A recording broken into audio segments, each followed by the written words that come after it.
ते तुम्ही काय विचारू शकता. माझं या भागातल्या लोकांचा जो प्रश्न होता की ज्याला महत्व आलं पाहिजे, सातारा, सांगली, कोल्हापूर आणि इचलकरंजीला असल्यामुळे मी त्या ठिकाणी मांडलेला आहे. सर, या प्रश्नाला धरून काही मी प्रश्न विचारतो की तुम्ही आता म्हटलं की इथेनॉल संदर्भात सरकार किंवा शेतकरी नेते काही बोलतात, मग ही अप्रत्यक्षरित्या राजू शेट्टींना कोणाचंही असेल, मला काही घेणं देणं, मला जे दिसते ते मी मांडतोय. I am not bothered. माझी टीका सरकारची टीका आहे. राजू शेट्टी इथेनॉलसाठी म्हणत नाहीत किंवा त्याचं नेतृत्व. तुम्हाला कशाला वाटते की राजू शेट्टी, शरद पवार सुद्धा, शरद पवार का नाही आठवलं?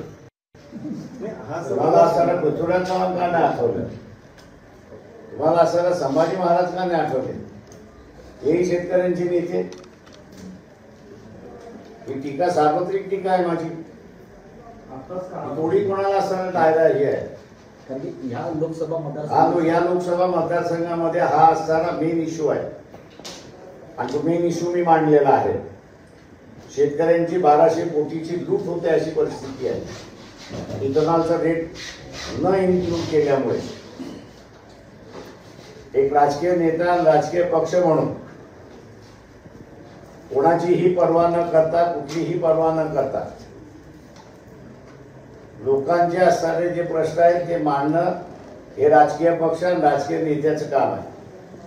तुम्ही आता कोणाच्या वतीने, कोणाच्या बाजूने, कोणाला दुखणार असं जर विचार करणार असाल तर लखलाप तुम्हालाच. महाविकास आघाडी आणि वंचित आघाडीचे सूर जुळणार.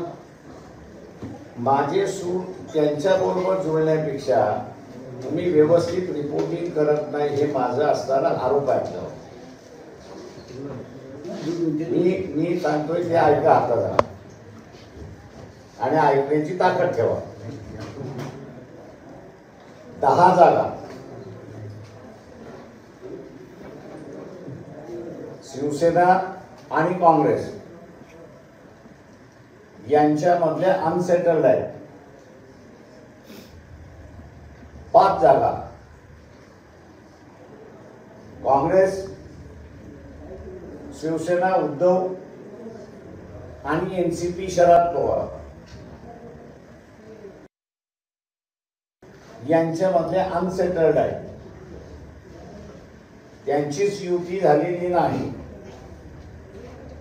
या जागेवरती समझोता झाला नाही तर त्यांची युती राहणार का? त्यांची युती टिकली तर आमच्या बरोबरचा समझोता आहे. त्याच्यामुळे आमच्यामुळे काही अडलंय असं नाही. त्यांचंच घोंगडं भिजत राहिलेलं आहे. त्याच्यामुळे असताना मी बघतोय की सगळे वर्तमानपत्र आणि चॅनल वंचितला टार्गेट करायला निघाले की तुमच्यामुळे असताना ते सगळं थांबलेलं आहे. मी अपेक्षा असं धरतोय आपल्या सगळ्यांकडून की मी दिलेली माहिती ही व्हेरीफाय करावी त्या पक्षानं. सर, त्यांचं सूट आणि त्याच्यामध्ये मतदारसंघ पाहिजे असेल तर ते मतदारसंघही मी आपल्याशी शेअर करू शकतो, पण मला भांडण वाढवायचं नाही त्यांचं.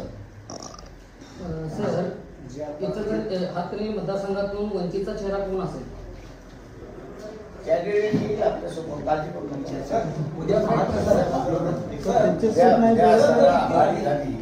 आघाडी झाली ज्याच्या वाट्याला हा पक्ष जाईल, मतदारसंघ जाईल, त्याचा आम्हाला प्रचार करावा लागणार. तो आमचा आला तर आमचा चेहरा कोणी आम्ही दाखवू आपल्याला. किती जागेचा प्रस्ताव आम्ही कोणाला त्यांचीच भांडणं भेटली नाही तर प्रस्ताव देण्याचा येतोय कुठं प्रश्न? त्यांची भांडणं नाही जोडली तर वंचित बहुजन आघाडी तर काय होणार की आम्हाला बघावं लागेल किती एकत्र लढतात आहे, वेगवेगळे लढतात आहे. ते वेगवेगळे लढतात असेल तर त्याच्यापैकी आमचं कोणाचं सुचमतंय ते आम्हाला बघावं लागेल. हे आता काही आकडे सांगू शकत नाही. याचं कारण की यांच्याबरोबर तिघांबरोबर युती व्हावी अशी आमची इच्छा आहे. पण यांचंच मी म्हटलं 48 पैकी 15 मतदारसंघामध्ये यांचाच मतभेद आहे. आता तो मतभेद मिटला नाही तर यांची पुढची वाटचाल काय? फ्रेंडली सर ही वेगळी. या दोन पैकी एक ठरवावे लागतील. म्हणजे मुंबईमध्ये महाविकास आघाडीची बैठक आहे, त्या बैठकीला तुम्ही उद्या जाणार आहे. सर देशामध्ये कॉन्स्टिट्यूशनची ताकद कमी केली जात आहे का? आणि जर CRPC CPC मध्ये बदल होत असतील तर हे बदल कितपत योग्य आहे आणि ते कोणत्या पद्धतीने असेल असं याच्याबद्दल तुम्हाला काय वाटतं? मी असं एवढं म्हणत त्यामध्ये की जी संविधानिक व्यवस्था आहे त्या संविधानिक व्यवस्थेच्या विरोधात अनेक गोष्टी केल्या जातात आणि RSS हा जो भारतीय जनता पक्षाचा बॅकबोन आहे त्यांचं 1950, 1949, 48 या दरम्यानचे त्यांची स्टेटमेंट्स आपण असं पाहिजे. तर त्यांनी असं म्हटलेलं आहे की आमची सत्ता आली आणि आम्हाला संधी मिळाली तर आम्ही हे संविधान करतो. त्यावेळेच्या वक्तव्यापासून ते अजून बाहेर पडले असं नाही. संविधान बदलू म्हणजे काय? संविधान बदलू हा शब्द आहे आणि आम्ही हे संविधान मान्य करत नाही असंही त्यांनी सांगितलं. संविधान बदलायचे एकीकडे बघायचं आणि संविधान बचावासाठी एकीकडे आघाडी तयार करत आहोत किंवा देश बचावासाठी. मग आपली वंचितची जी भूमिका आहे ती संविधान आम्ही मानणार नाही ह्याला पोषक आहे असं काही एक लक्षात घ्या. म्हणजे प्रश्न असा आहे की तुम्ही पत्रकार आहात, अॅनालिसिस करणारे आहात. धर्माचं राजकारण 2 पक्ष असताना चालतील की 4 पक्ष असताना चालतील? 4 कॅन्डिडेट हिंदू समाजाचे असले की तिथे 95% मतदारसंघामध्ये कॉन्टेस्टिंग जे आहेत ते सगळे हिंदू कॅन्डिडेट्स आहेत. त्यांच्यामध्ये धर्म कसं काय, धर्माचं भांडण कसं काय येणार आणि धर्म कार्ड कसं काय चालणार? मग त्याच्यामध्ये पुढे जाऊन जो कॅन्डिडेट सार्वत्रिक पॉप्युलर आहे त्याच्या विजयाची घोडदौड सुरुवात होते. आता असताना स्टेट कॉन्टेस्ट झाली तर धर्माचं कार्ड खरडवायला 1 सेकंदही लागत नाही. त्याच्यामुळे असताना मल्टी कॉर्नरमध्ये धर्म हा गळून पडतो आणि कॅन्डिडेटचं कॅरेक्टर आणि त्याची पॉप्युलॅरिटी ही पुढे येते असं आमचा पक्ष मानणारा आहे. त्याच्यामुळे स्टेट कॉन्टेस्ट होणार असेल तर स्टेट कॉन्टेस्ट, मल्टी कॉन्टेस्ट होणार असेल तर मल्टी कॉन्टेस्ट, आम्ही दोन्ही यायला तयार आहोत. 5 वर्षापूर्वी आपण लोकसभा निवडणुकीला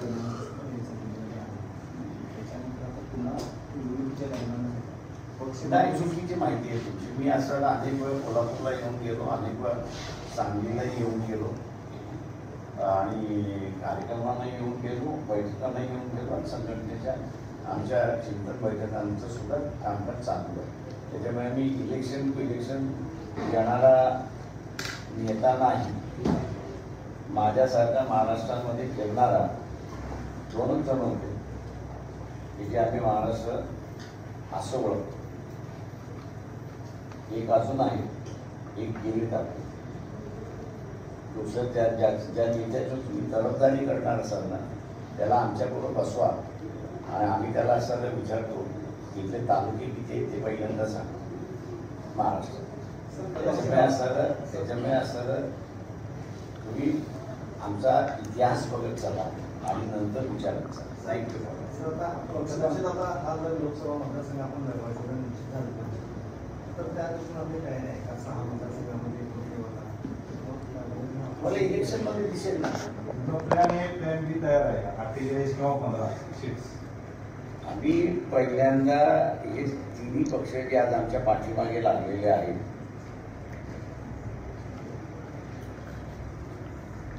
हे अगोदर आम्हाला आघाडीमध्ये घ्यायला तयार नव्हतेच.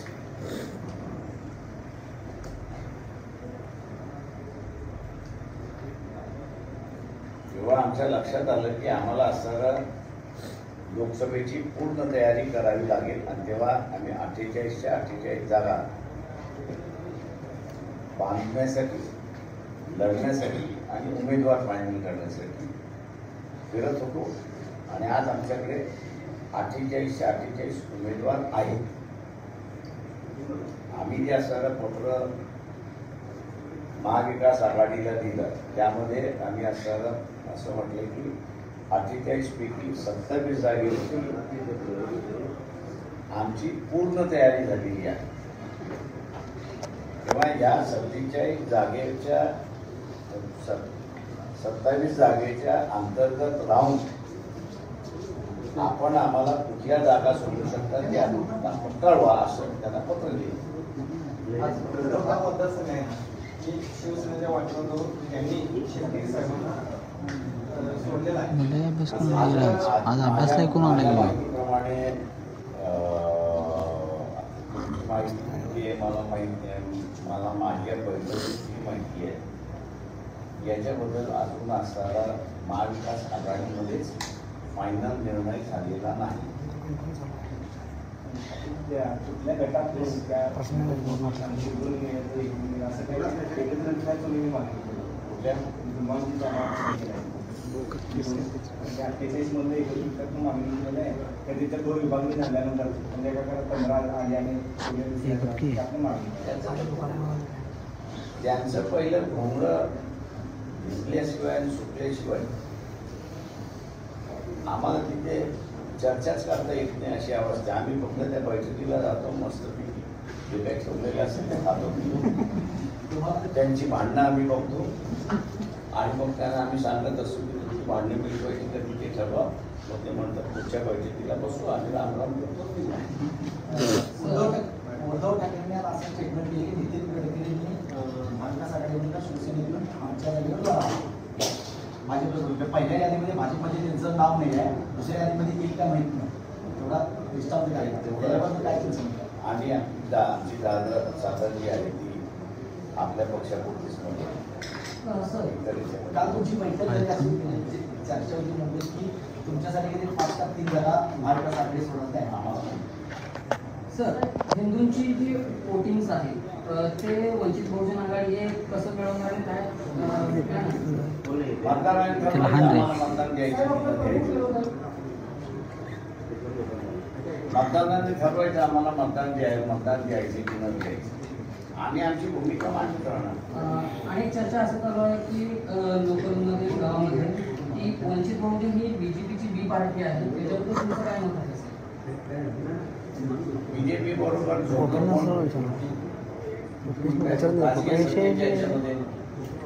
बाजूला घेतात. ज्यांनी आरोप केले अशोक चव्हाण काँग्रेसच्या वतीने ते तर बीजेपी मध्ये गेले. आणि माझं सरळ म्हणणं असं आहे की आम्हाला जर बीजेपी बरोबर समझोता करणार असेल तर इथे एखादा रोखणारा नेता मला दाखवून द्या. माझ्या पक्षाचा मालक मी आहे. आमचे निर्णय घेणारी असणारी वर्किंग कमिटी आहे. RSS आणि बीजेपी बरोबर जायचं असेल तर आम्ही भूमिकाही त्या ठिकाणी मांडलेली आहे. आता तुम्हाला कळत नसेल तर त्याला मी काय करणार की त्याच्यामध्ये असणारं जे आहे ते आजही रिपीट करतो की सार्वत्रिक पुजाऱ्याची व्यवस्था, जातीवरती आधारित पुजारी यापुढे नाही. हिंदू थिओलॉजिकल इन्स्टिट्यूट उभं करून त्यातून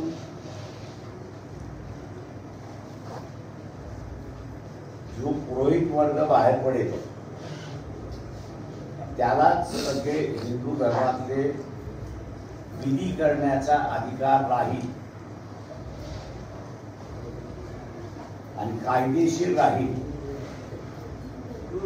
RSS आणि BJP या विषयावरती बोलायला आणि अंमल करायला तयार असेल तर वंचित बहुजन आघाडी त्यांच्याबरोबर राजकीय समझोताही करायला तयार आहे.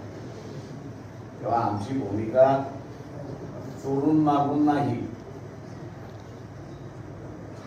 चोख असते.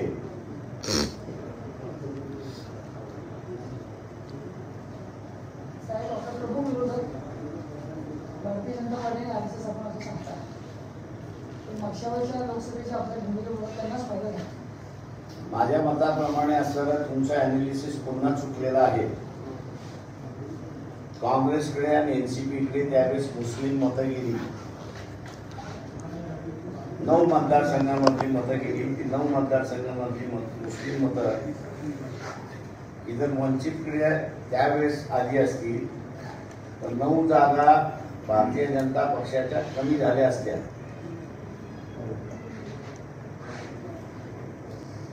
जे नॅरेटिव्ह विचार असणार म्हणून मी म्हटलंय की राजकारणामध्ये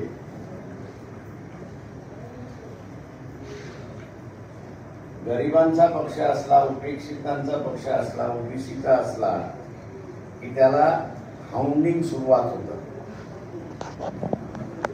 तशा रीतीने असणारं हे हाऊंडिंग सुरुवात झालेला. आज असणारं काँग्रेस पक्ष युती होते तुटते, युती होते तुटते. तिथे तुम्ही असताना तुमची निघण्याची ताकद नाही, विचारण्याची ताकद नाही की बस तुमचं तुटणं जोडणं हे बीजेपीला फायदा होतोय हे विचारण्याची तुमची ताकद नाही. विचारलं का तुम्ही? तर नाही. का नाही? अनेक गोष्टी आहेत त्याच्यामध्ये की ज्या आमच्याकडे नाही आहेत. त्याच्यामुळे कॅरेक्टरायझेशन करण्याचा जो भाग चाललेला आहे त्याच्यावरनं एक आपल्याला सांगतो की आमचा मतदार हा असताना हलत नाही. आमचा मतदार हा दर वर्षाला वाढत चाललेला आहे. सर, शिंदे सरकारनं मराठ्यांची कुठे फसवणूक केलेली आहे का? आता जे आरक्षण देतो म्हणून त्यांनी त्यांना पत्र दिलं होतं, त्याच्याबद्दल तुमचं काय मत आहे? आणि आरक्षण मराठ्यांना कायद्याने आता 10% आरक्षण एसएमडीने मंजूर केलेलं आहे. आणि तो कायदा मंजूर करत असताना भारतीय जनता पक्षाचा विरोध होता. मुख्यमंत्र्यांनी एकट्यानेच ते असताना सभागृहामध्ये जारी केला. हे भारतीय जनता पक्ष असताना ना विरोध ना सपोर्ट असे असणाऱ्या स्थितीमध्ये होतं. आणि मग तो वन व्हॉइस की अनेक जणांनी तिथे असताना हे केलं की मतदान घ्या. मतदान जर घेतलं असतं तर येस अँड नो करावं लागलं असतं. हातवरती करण्यामध्ये येस अँड नो नसतोच. या जरांगे पाटील यांच्या आंदोलनाचा आणि ओबीसी आंदोलनाचा सगळ्यात मोठा फटका हा ज्यांनी भूमिका घेतली नाही त्याच्यामध्ये बीजेपी आलं, काँग्रेसही आलं, यांनाच बसणार आहे अशी परिस्थिती आहे. सर, एक लोकल प्रश्न आहे. इचलकरंजीचा पाणी प्रश्न. पाणी हे मूलभूत अधिकार आहेत लोकांचे. इचलकरंजीची नदी प्रदूषित केली गेलेली आहे. प्रदूषण करणाऱ्यांवर कारवाई केली जाईल का? आणि जर पाणी हा अधिकार असेल तर काही गावं पाणी देण्यासाठी अडवणूक करतात. त्याच्याबद्दल तुमच्या पक्षाची भूमिका काय असेल इचलकरंजीकरांना पाणी मिळवून देण्यासाठी? 3 योजनांच्या घोषणा झाल्या, अंमलबजावणी झालेली नाही. त्या 3ही प्रोजेक्टची अंमलबजावणी झाली तर इचलकरंजीच्या पाण्याचा प्रश्न हा मिटू शकतो अशी परिस्थिती आहे. दुसरं माझ्या अंदाजानं अलमायटी धरणाच्या संदर्भात कर्नाटक, मध्य प्रदेश, तेलंगणा आणि महाराष्ट्र यांच्यामधला असणारा करारनामा जर झाला एक्सेस वॉटरच्या संदर्भात, त्याचा आपण बघितलं की पूर येतो, हा इथल्या गंगा नदीला पूर येतो, पण प्रत्यक्षात असताना हा पूर जोपर्यंत वैनगंगेला येत नाही व कृष्णा नदीला येत नाही आणि या दोघांचं असताना पाणी जोपर्यंत नांदेडच्या खाली अडवल्या म्हणजे फुगवटा होत नाही तोपर्यंत इथे फुगवटा होत नाही. आणि तिथे फुगवटा झाला तर मग आंध्रा आणि तेलंगणा आमचा प्रदेश पाणी खाली जाईल म्हणून ते असताना पाणी यायला विरोध त्यांचा चाललेला आहे. तर माझं असं म्हणणं आहे की दोन गोष्टी इथं होणं महत्त्वाचं आहे. हे म्हणजे जेवढी धरणं आहेत या सगळ्या धरणांची स्टोरेज कॅपॅसिटी ही डिसिल्टिंगमुळे 35% कमी झालेली आहे.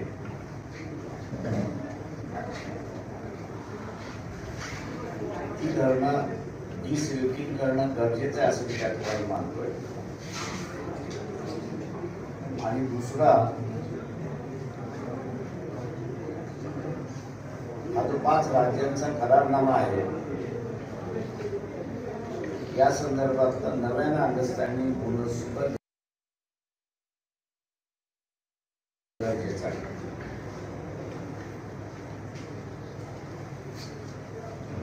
सन्मानजनक तोडगा काय असतो म्हणजे तुम्ही कुठं थांबणार कुठला जागावर आज आमचं तुम्ही म्हणणं असं काय आहे ठरवलंय की आम्हाला इतक्या जागा देतात आणि महाविकास आघाडी त्यांचं पहिल्यांदा ठरवू द्या ना. त्यांचं आम्हाला 15 असं करा असं काहीच ते आमचं ठरवलं. त्यांचं जुळत नाही आम्हाला दिसतंय ना. ते जिथं जुळत नाही तिथे असताना आपण लोक कशाला खर्च करा. आपली तयारी आपण सुरुवात ठेवा. दिल्या 15 जागेवरती त्यांचे तीव्र मतभेद आहे. आणि त्या तीव्र मतभेद ठेवून ते उरलेल्या 32 जागेंवरती एकत्र लढणार आहे. आणि या 15 जागा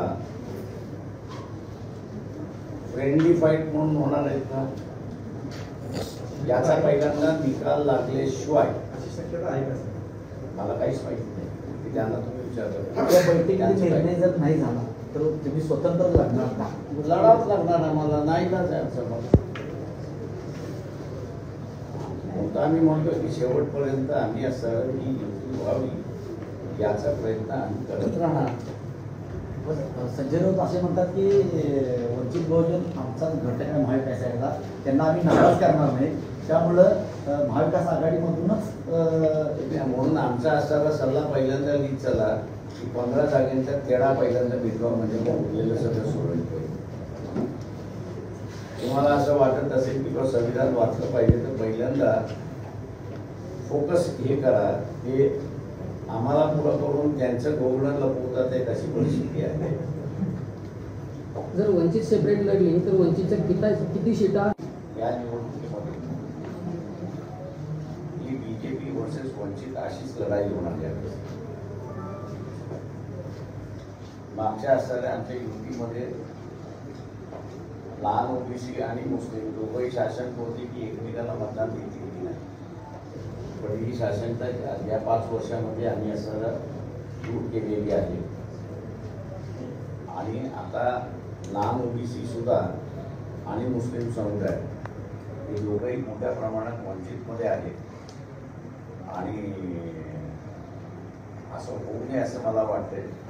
कदाचित सगळ्यांनाच वेगवेगळं लढावं लागलं तर हे 48 जागेच्या निवडणुका या वंचित आणि भारतीय जनता पक्ष यांच्यामध्ये छोटी अशी परिस्थिती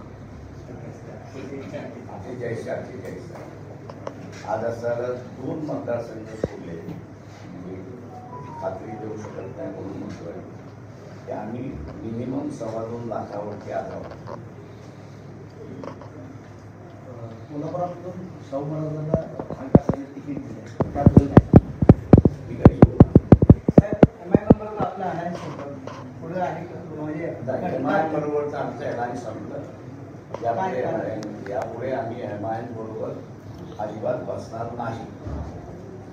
सर महाराष्ट्रातला विरोधी पक्ष जेवढा अग्रेसिव्ह पाहिजे होता तेवढा अग्रेसिव्ह नाही. उदाहरणार्थ बघायला गेलं शहाबानू जो खटला होता, शहाबानूच्या खटल्यामध्ये गुजरात कोर्टानं त्यांना बेल दिली होती, पुन्हा सुप्रीम कोर्टात ते गेले, नंतर त्यांना आणि परत अटक करण्याचे आदेश दिले. विरोधी पक्ष हे मुद्दे जाणून बुजून सोडतो की याच्यावर त्याला बोलायचंच नाही. मी म्हटलं ना, मी माझ्या सभेमध्ये म्हणतो की विलासराव रिंगमास्टर जो आहे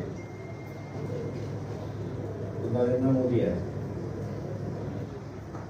त्याच्यामुळे असं त्या रिंगमास्टरला काही प्लीज होतं, काही लहान ओबीसी म्हणजे काय आहे, लहान ओबीसी म्हणजे काय आहे? लहान ओबीसी म्हणतात हो. त्याच्यामध्ये तालुकेदार मध्ये रिंग मास्टर हा योग्य आहे का? रिंग मास्टरला हँडल ही लोक करू शकतील आणि लोकांना करायचं तुम्ही देणार. लोकांनीच ठरवलंय रिंगमास्टरला असताना हद्दपार करायचं. एबीपी माझा, उघडा डोळे बघा नीट.